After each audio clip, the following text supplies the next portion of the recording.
কেমোর দিনটা এলেই ভয় লাগে। আজ কেমোর পর নিজেকে আর চিনতেই পারছি না।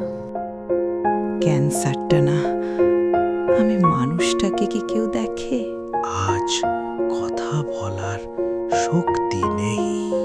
আমি অসুস্থ, কিন্তু সব কথাই তো রোগ নিয়ে হতে হবে না।